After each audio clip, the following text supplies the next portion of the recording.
बोलो भगवान शनि देव की जय। हे माता पार्वती के पुत्र भगवान गणेश, आपकी जय हो। आप कल्याणकारी हैं, सब पर कृपा करते हैं। दीन लोगों के दुख दूर करके उन पर अपनी कृपा बनाएं। हे भगवान श्री शनिदेव जी, आपकी जय हो। हे प्रभु, हमारी प्रार्थना सुने। हे रवि पुत्र, हम पर कृपा बरसाएं और भक्तजनों की लाज रखें।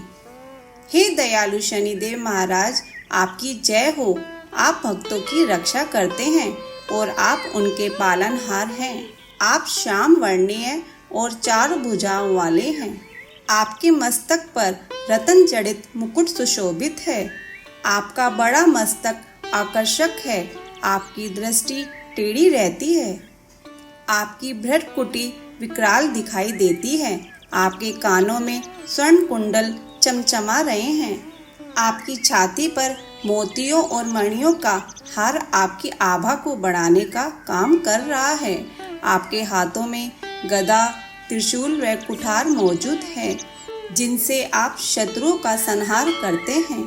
पिंगल, कृष्ण, छाया, नंदन, यम, कोणस्थ, रौद्र, दुख भंजन, सूरी, मंद, शनि, यह सभी आपके 10 नाम हैं। हे सूर्य पुत्र, आपकी पूजा सब कार्यों में सफलता के लिए की जाती है, क्योंकि जिस पर आप प्रसन्न होते हैं वो व्यक्ति क्षण भर में रंग से राजा बन जाता है। बड़ी से बड़ी समस्या भी उसे घास के तिनके सी लगती है, लेकिन जिस व्यक्ति पर आप नाराज हो जाते हैं तो छोटी सी समस्या भी पहाड़ बन जाती है।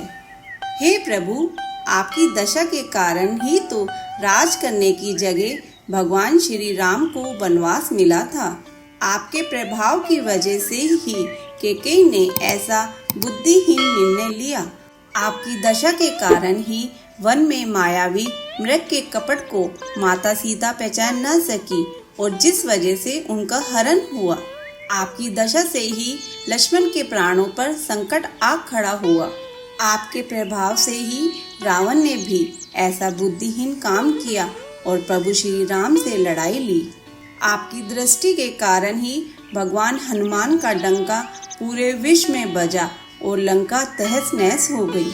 आपकी नाराजगी के चलते ही राजा विक्रमादित्य को इस तरह से जंगलों में भटकना पड़ा। उनके सामने हार को मोर के चित्त ने निगल लिया और उन पर हार चुराने का आरोप लगा। इसी 9 लाख के हार की चोरी के आरोप में उनके हाथ पैर तुड़वा दिए गए और विक्रमादित्य को तेली के घर कोलू चलाना पड़ा। लेकिन जब दीपक राग में उन्होंने प्रार्थना की तो आप प्रसन्न हुए और आपने फिर से उन्हें सुख समृद्धि प्रदान की। आपकी दशा के प्रभाव के कारण ही राजा हरिश्चंद्र की स्त्री तक बिक गई। स्वयं भी डोम के घर पर उन्हें पानी भरना पड़ा। राजा नल व रानी दमयंती को भी कष्ट उठाने पड़े। आपकी दशा के चलते ही भुनी हुई मछली तक वापस जल में कूद गई, जिससे राजा नल को भूखा मरना पड़ा। जब भगवान शंकर पर आपकी दशा पड़ी तो उन्हें माता पार्वती को खोना पड़ा। माँ पार्वती ने हवन कुंड में कूदकर अपनी जान दे दी। आपके कोप की वजह से ही भगवान गणेश का सिर महादेव ने धड़ से अलग कर दिया।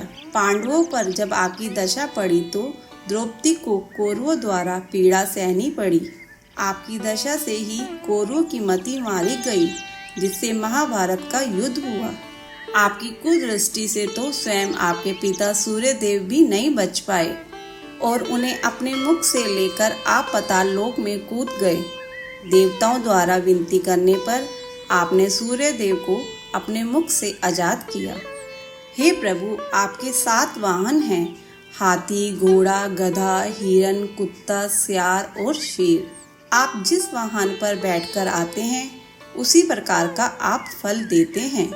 यदि आप हाथी पर सवार होकर आते हैं, घर में लक्ष्मी का आगमन होता है। यदि घोड़े पर बैठकर आते हैं तो सुख संपत्ति बढ़ती है।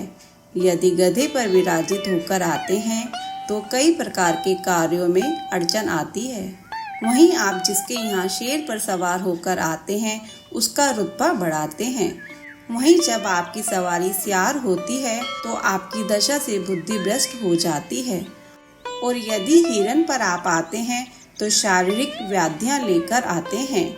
जब आप कुत्ते की सवारी करते हुए आते हैं तो किसी बड़ी चोरी की ओर इशारा करती है। इसी प्रकार आपके 4 प्रकार की धातुओं के चरण हैं, जो सोना, चांदी, तांबा व लोहा धातुओं के हैं। यदि आप लोहे के चरण पर आते हैं तो धन, जन या संपत्ति की हानि होती है। वहीं चांदी व तांबे के चरण पर आते हैं तो शुभ फल देते हैं। लेकिन जब आप सोने के चरणों से पधारते हैं तो हर लिहाज में सुखदायक व कल्याणकारी होते हैं। जो भी इस शनि चरित्र का हर रोज पाठ करेगा उसे आपके कोप का सामना नहीं करना पड़ेगा। उस पर शनिदेव हमेशा मेहरबान रहेंगे और उसके शत्रुओं को परास्त कर देंगे। जो कोई भी विधि व नियम अनुसार शनि ग्रह को शांत करवाता है, शनिवार के दिन पीपल के पेड़ को जल देता है, वह दीपक जलाता है, उसे बहुत सुख मिलता है। प्रभु शनिदेव का दास राम सुंदर भी कहता है कि भगवान शनि के सुमिरन से सुख की प्राप्ति होती है और अज्ञानता का अंधेरा मिटकर ज्ञान का प्रकाश होने लगता है। भगवान शनिदेव के इस पाठ को विमल ने तैयार किया है। जो कोई भी इस चालीसा को पूरे 40 दिन तक लगातार पाठ करता है और सुनता है, उस पर शनिदेव की कृपा सदैव बनी रहती है और वो शनिदेव की कृपा से वह भवसागर से पार हो जाता है। बोलो भगवान शनिदेव की जय।